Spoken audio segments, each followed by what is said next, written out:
Hello and welcome my friends, this is episode 2 of my Albion tutorial series and today we're going to take a look at some questions beginners frequently ask.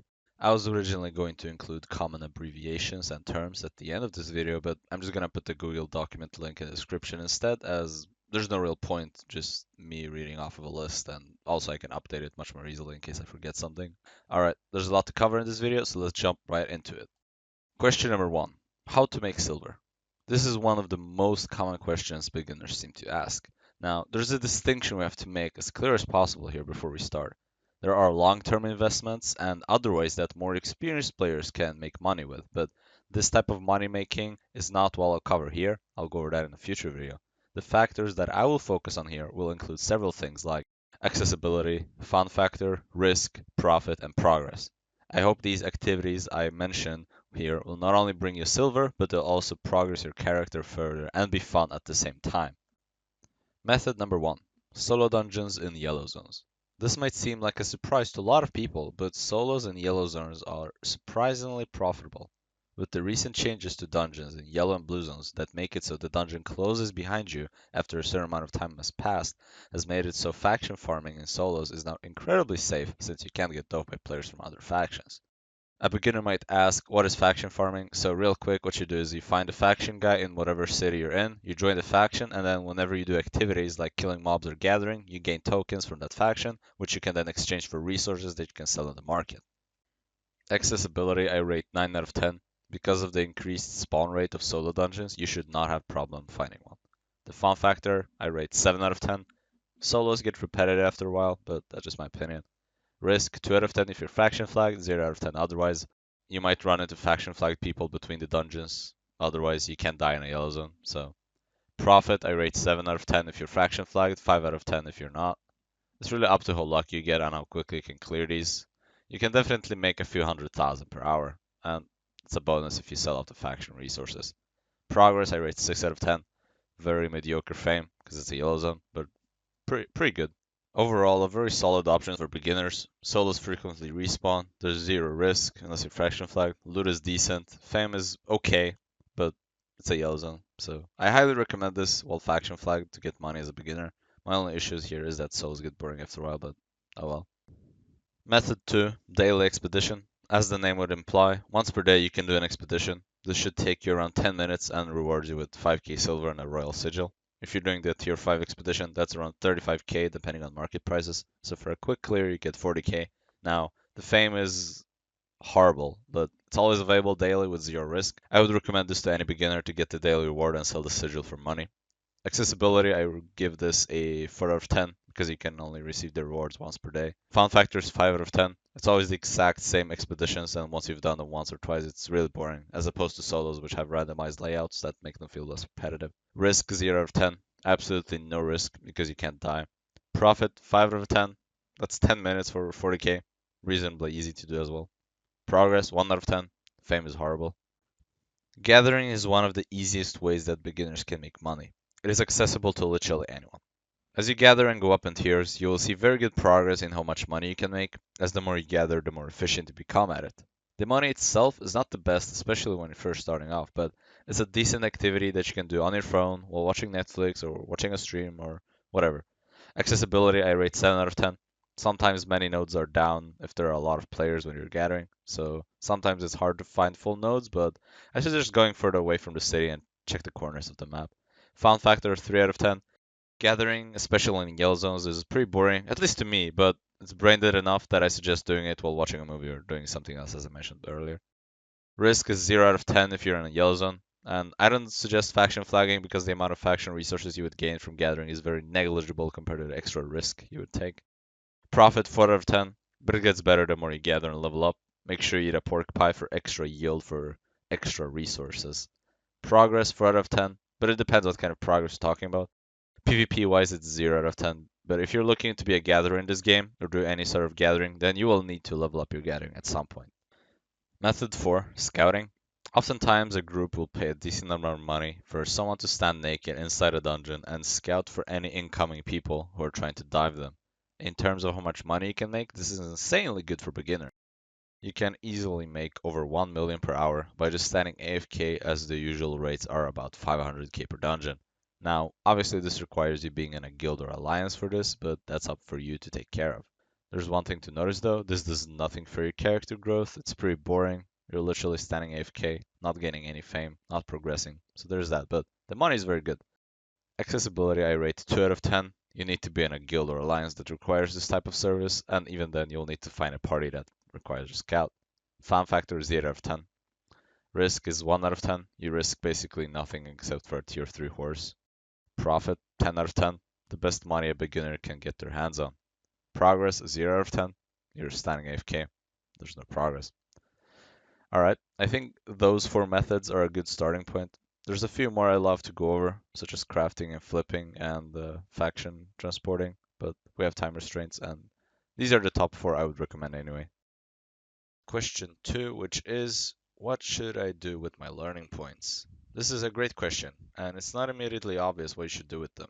My advice here would be to save them early on until you figure out whether you're going to be doing any gathering at all in this game. If the answer to that is yes, I will, or yes, I might, then I highly recommend using your learning points, save them, to level up your gathering. Leveling up gathering is very time consuming, but you can speed up the process by a lot. When you hit 20% towards leveling up, you can use learning points to immediately hit 100%. This is an absolute must in my opinion if you're planning on gathering, especially from tier 4 to tier 6, which are the most time consuming. Now, if you're 100% sure you'll never be going any gathering, that's fine. It's not everyone's cup of tea. Then it gets more complicated. I would say save up your learning points until you find a weapon tree that you're completely sure you want to get high spec in. I suggest playing around with the different weapons and seeing what you enjoy playing as. And once you decide, this is what I want to focus on, then you can spend your learning points to speed up the process of leveling that up. Question 3. Is the game pay to win? And is it worth playing if you are not planning to spend a single dollar on the game? Albion Online is almost unplayable without premium in the long run. When I first started, I paid for premium for the first 3 months, and ever since, I've been able to generate enough silver to pay for it. I highly recommend to spend money the first month or two, as it will boost your progress by a lot. The good news though is that you do not need to spend a single dollar to become the most rich or influential player in this game, but I still recommend it. I recommend playing for premium early on so you can become self-sufficient and reduce the grind by a bit. As of the time I'm recording this, premium is around 8 mil.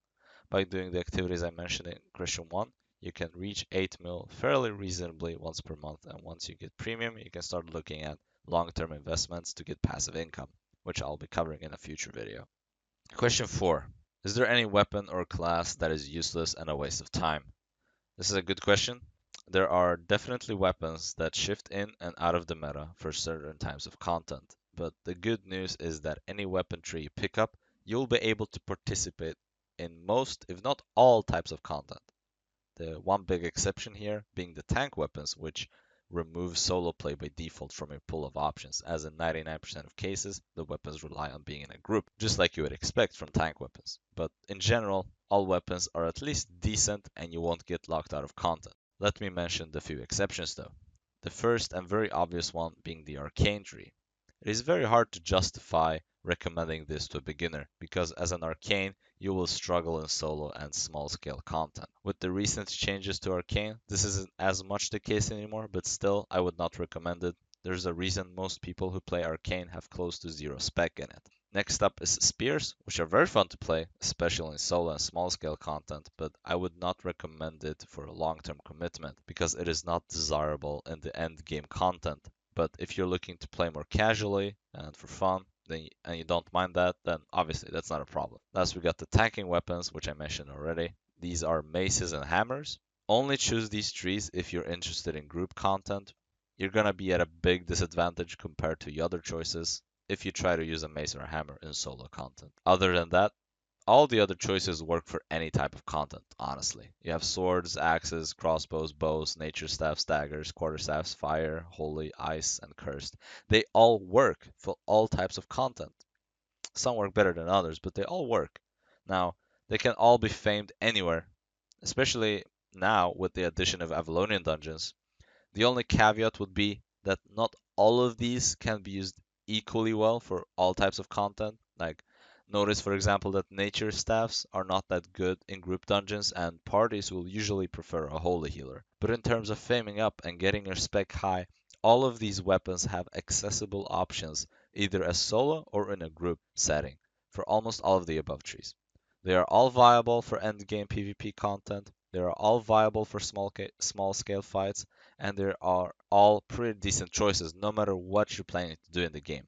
The most important thing though is that honestly, it doesn't matter what you pick as a beginner. You'll be fine. I would say as long as you don't pick Arcane as your first weapon to level up, you're doing okay. You really can't go wrong with any of the weapon trees. Question number 5. Can I have multiple builds or weapon trees spec'd up? Absolutely. It's completely normal. As a beginner though, I would say stick to one, but when you get more experience with the game, you can absolutely branch out. You become much more valuable as a player if you are able to fill whatever your party needs. Question number 6. Are there any ways I can long term or permanently fuck up my character? Not really. You can pick a weapon and spend learning points on it only to change your mind, but you can never do anything that permanently messes you up. I would say the only thing to avoid is respecking. That means that you take out spec and pay a silver fee to move spec from one tree to another. I don't think I've ever met anyone who respect and didn't regret it afterwards. But yeah, there's no way to mess up your character. I would say the only thing you can do is do stuff that aren't as efficient for character progress, but you can't mess up your character. And that would be it for what I prepared for this video. I hope it was useful, and if you have any further questions, feel free to leave a comment below and I will reply. Once again, there's a link in the description below where you can find a list of common abbreviations and terms that are useful to know in Albion Online. That's it for episode 2, and in the next episode, we're gonna take a look at top 10 beginner mistakes. I think that video will be much more beneficial because of the fact that beginners don't know what they don't know, if that makes sense. So there's a lot of stuff they can ask, but they don't always ask the right questions. So hopefully next video will clear some stuff up. And thanks for watching. See you next time.